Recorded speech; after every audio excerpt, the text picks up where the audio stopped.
하나님 말씀 레위기 26장 40절부터 46절까지의 말씀입니다. 제가 봉독하겠습니다. 그들이 나를 거스른 잘못으로 자기의 죄악과 그들의 조상의 죄악을 자복하고 또 그들이 내게 대항함으로 나도 그들에게 대항하여 내가 그들을 그들의 원수의 땅으로 끌어갔음을 깨닫고 그 할례받지 아니한 그들의 마음이 낮아져서 그들의 죄악의 형벌을 기쁘게 받으면 내가 야곱과 맺은 내 언약과 이삭과 맺은 내 언약을 기억하며 아브라함과 맺은 내 언약을 기억하고 그 땅을 기억하리라. 그들이 내 법도를 싫어하며 내 규례를 멸시하였으므로 그 땅을 떠나서 사람이 없을 때에 그 땅은 황폐하여 안식을 누릴 것이요 그들은 자기 죄악의 형벌을 기쁘게 받으리라. 그런즉 그들이 그들의 원수들의 땅에 있을 때에 내가 그들을 내버리지 아니하며 미워하지 아니하며 아주 멸하지 아니하고 그들과 맺은 내 언약을 폐하지 아니하리니 나는 여호와 그들의 하나님이 됨이니라. 내가 그들의 하나님이 되기 위하여 민족들이 보는 앞에서 애굽 땅으로부터 그들을 인도하여 낸 그들의 조상과의 언약을 그들을 위하여 기억하리라. 나는 여호와이니라. 이것은 여호와께서 시내산에서 자기와 이스라엘 자손 사이에 모세를 통하여 세우신 규례와 법도와 율법이니라. 아멘. 할렐루야. 찬송을 받으시기에 합당하신 하나님께 모든 영광을 올려드립니다. 할렐루야. 아멘. 코로나 바이러스의 창궐 앞에서 우리에게 요구되는 가장 큰 제일의 덕목은 겸손이라고 생각합니다. 겸손은 누구나 알고 있는 미덕이지만 하고 싶다고 할 수 있는 덕목이 아닙니다. 교만한 사람이 겸손을 강조하는 경우를 많이 보았습니다. 저 역시도 마찬가지입니다. 제가 얼마나 교만한지 누구보다 잘 알고 있는데 둘째 아들의 이름을 겸손이라고 지었겠습니까? 겸손은 말로 하는 것이 아니라 겸손은 삶 속에서 드러나야 합니다. 겸손은 언어 생활에서도 드러나고 행동, 작은 몸짓에도 겸손이 드러나게 됩니다. 일반적으로 삶을 살면서 식사를 하든지 일을 하든지 모든 상황 속에서 겸손이 드러나게 됩니다. 모든 행동, 손가락 한번 까딱거리고 눈 한번 움직이는 얼굴의 표정 속에서도 사람이 겸손한 사람인가 교만한 사람인가가 드러나게 되는 것입니다. 겸손은 삶에 대한 태도보다도 더 기초에 있는 우리의 근본 마음가짐이 되는 것입니다. 이 마음가짐이라는 것은 내가 어떻게 바꿔야겠다고 쉽게 바뀌는 것이 아닙니다. 내가 어떤 것이 옳은지 안다고 해서 내가 그것을 다 이룰 수 있는 것은 아닌 것입니다. 겸손은 마치 말씀을 대하는 자세와 마찬가지입니다. 말씀을 많이 안다고 하여서 좋은 것이 아닙니다. 말씀을 아는데 그치는 것이 아니라 듣고 아는 데서 더 나아가서 깨달아야 하는 것입니다. 마태복음 13장 23절 말씀에 좋은 땅에 뿌려졌다는 것은 말씀을 듣고 깨닫는 자니 결실하여 어떤 것은 100배, 어떤 것은 60배, 어떤 것은 30배가 되느니라. 말씀은 단지 듣는 데서 그치는 것이 아니라 깨달아야 하는 것입니다. 또 깨닫는 데서 더 나아가서 순종해야 하고 지켜야 하는 것입니다.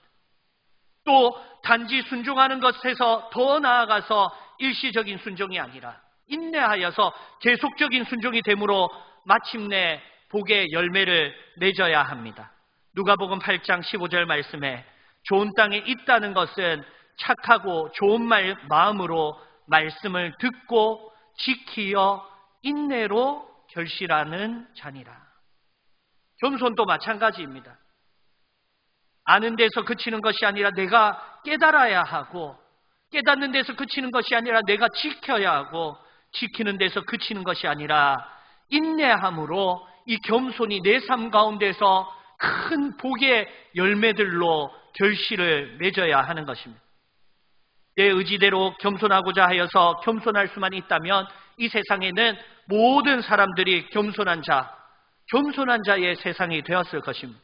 그러나 세상을 보면 겸손한 것이 아니라 모두 다 욕심을 내고 있는 무한 욕구 충족 시대라는 것을 알 수 있습니다. 내가 하고 싶은 대로 하는 것, 그것이 잘 사는 것이 되었습니다. 당연히 나의 무한 욕구를 충족하기 위해서는 내 필요만큼만 쓰는 것이 아니라 내 필요 이상을 소비하게 되는 것입니다. 더 쓸 수 있는 것을 그냥 버려버리고 다시 새 것으로 교체하게 되는 것입니다. 계속해서 새 것으로 교체해야지 경제 체인이라는 것이 활성화되기 때문에 소비가 미덕인 시대를 살아가고 있습니다. 많이 사야지 많이 팔고 자유무역 경제 체제, 이거는 자유무한 경쟁 체제는 자유무한 욕구 충족 체제인 것입니다. 우리가 무한 욕구를 속에서 생산품들을 만들지만 이 새 것은 잠시 후면 쓰레기가 되는 것입니다. 많은 것을 소비하고 많은 것을 생산하는 만큼 많은 것이 버려지고 그것을 통해서 기후와 생태계가 환경이 파괴되어 가는 것입니다. 코로나 바이러스는 미래를 생각하기보다 지금의 나의 편의를 생각하는 것이 얼마나 위험한 결과를 초래할 수 있는지를 보여주는 사건입니다. 이것이 왜 상관이 있느냐?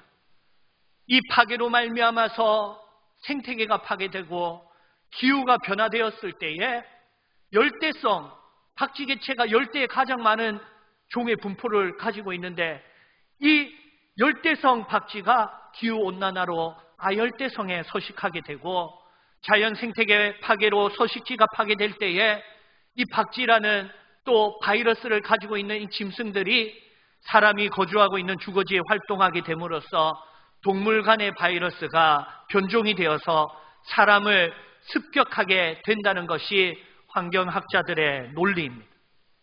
그러나 오늘 본문 말씀을 보면 겸손이 언제 회복된다고 말씀하고 있습니까? 26장 41절 말씀에 나도 그들에게 대항하여 내가 그들의 원수들의 땅으로 끌어갔음을 깨닫고 그 할례 받지 아니한 그들의 마음이 낮아져서 그들의 죄악의 형벌을 기쁘게 받으면, 자신의 죄로 말미암아서 조상들의 죄로 말미암아서 세잔하여지고 망하고 급기야 원수들의 땅으로 포로로 끌려갔음을 깨달았을 때, 이것이 내 죄로 말미암았음을 깨달았을 때에 비로소 겸손해지는 것입니다. 할례 받지도 못한 그들의 마음이 낮아져서 그들의 죄악의 형벌을 기쁘게 받으면, 우리의 마음이 낮아지면 하나님의 심판 가운데서 원망하는 것이 아니라 하나님의 심판이, 이 사태가 또한 나를 깨닫게 하시는 하나님의 은혜임을 깨닫게 되는 것입니다. 심판 중에 겸손이 회복되고 심판조차도 기쁘게 받는다고 하였습니다. 심판을 기쁘게 받는다라는 것은 참여하는 심령으로 받는 것입니다. 심판이 하나님께로부터 나온 징계임을 고백하는 것입니다. 심판의 첫 번째 유익은 바로 내가 겸손을 회복하는 것입니다. 심판을 통해서 겸손을 깨닫고 마음을 낮추고 참여할 때에 어떠한 역사가 일어납니까? 42절 말씀을 보면 내가 야곱과 맺은 내 언약과 이삭과 맺은 내 언약을 기억하며 아브라함과 맺은 내 언약을 기억하고 그 땅을 기억하리라. 하나님은 내 언약, 하나님의 언약을 기억하신다고 하셨습니다. 우리가 겸손으로 이 심판조차도 하나님의 은혜임을 깨닫고 참여할 때에 야곱과 맺은 내 언약, 이삭과 맺은 내 언약, 아브라함과 맺은 내 언약을 기억하신다고 하였습니다. 아브라함에게 너와 내 후손에게 맺은 나의 언약이라고 말씀하셨습니다. 우리의 죄로도 하나님의 진노로도 심판 중에도 하나님의 언약은 깨어지지 않았습니다. 하나님은 그 언약을 내 언약, 하나님 자신의 언약이라고 부르신 것입니다. 44절 말씀에 그런즉 그들의 원수들의 땅에 있을 때에 내가 그들을 내버리지 아니하며 미워하지 아니하며 아주 멸하지 아니하고 그들과 맺은 내 언약을 폐하지 아니하리니 나는 여호와 그들의 하나님이 됨이니라. 심판 중에도 내버리지 아니하시며 심판 중에도 미워하지 아니하시며 심판 중에도 아주 멸하지 아니하시며 심판 중에도 맺은 내 언약을 폐하지 아니하리라 하셨습니다. 심판 중에도 내버리지 않는다는 뜻이 무엇입니까? 여전히 너는 나의 것이라는 것, 내 것을 버리지 아니한 것입니다. 심판 중에도 미워하지 않는다라는 것은 여전히 우리를 극진히 사랑하신다는 것입니다. 심판 중에도 아주 멸하시지 않는다는 것은 이 심판이 멸하기 위한 것이 아니라 구원하기 원한다라는 것입니다. 심판 중에도 맺은 언약을 폐하지 아니하셨음은 은혜는 유효하고 하나님은 지금도 은혜 베푸시기를 원하신다라는 뜻입니다. 하나님은 언제나 항상 은혜 베푸시기를 원하십니다.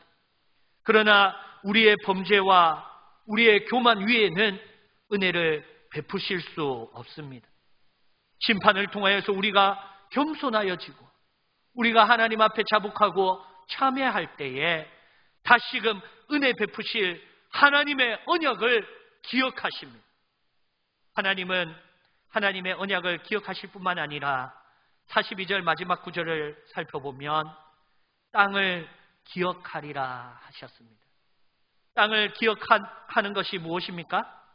우리의 욕심으로 쉬지 못한 땅, 이 과잉 생산의 도구로 전락하고 무분별한 자원의 채취와 훼손으로 넘쳐나는 생산품들의 폐기물들이 많아지고 오염되고 쉬지도 못하는 이 땅을 기억하신다는 것입니다. 곡물을 보십시오.